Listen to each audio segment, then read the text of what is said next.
Welcome to Shri Lalitha YouTube channel. Good morning all of you. How are you అండి? Today recipe పెసరపప్పుతో గారెలు చేస్తున్నానండి.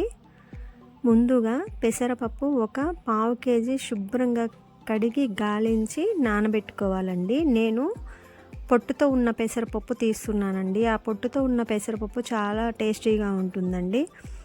పెసరపప్పు బాగా కడిగి పొట్టంతా పోయేలాగా చేసి గ్రైండ్ చేసుకున్నానండి. కాకపోతే 75% గ్రైండ్ అయిందండి. కొంచెం పెసరపప్పు కనపడుతూనే ఉండాలండి, అలా గ్రైండ్ చేసుకోవాలి.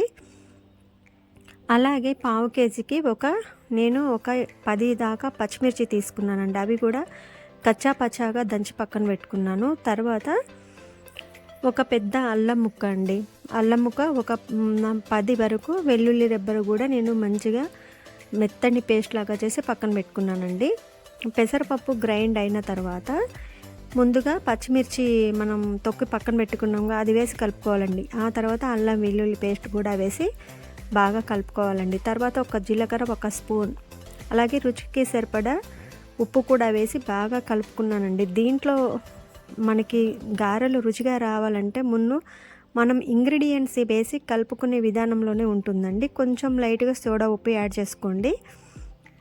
తర్వాత ప్యాన్ పెట్టి ఇక మనకు గారెలు ఎలా చిన్న సైజు గారెలు వేసుకోవాలండి. సిమ్లోనే పెట్టి వేయించుకోవాలి. మనకి ఆల్రెడీ గారెలు ఉడుకుతూ ఉంటేనే ఫ్లేవర్ అనేది తెలుస్తుందండి. అయితే నేను దీంట్లో అల్లం వెల్లుల్లి పేస్ట్ వేసాను కానీ కొత్తిమీర యాడ్ చేసుకోలేదండి.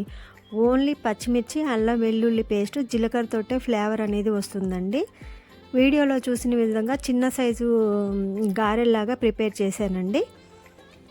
మా వీడియోస్ అన్నీ చూడండి, శ్రీ లలిత యూట్యూబ్ ఛానల్. దీంట్లో కుకింగ్, గార్డెన్ వీడియోస్ ఉన్నాయి. అంటే నేను ఒకటే ఎందుకు ఎంచుకోలేదండి అంటే నేను పోస్ట్ గ్రాడ్యుయేట్ అండి, అలాగే స్కూల్లో టీచర్గా చేస్తాను. నాకు బ్యూటీషియన్ కోర్స్ కూడా నేర్చుకున్నాను, సర్టిఫికెట్ ఉందండి. గార్డెనింగ్ అనేది నా హాబీ.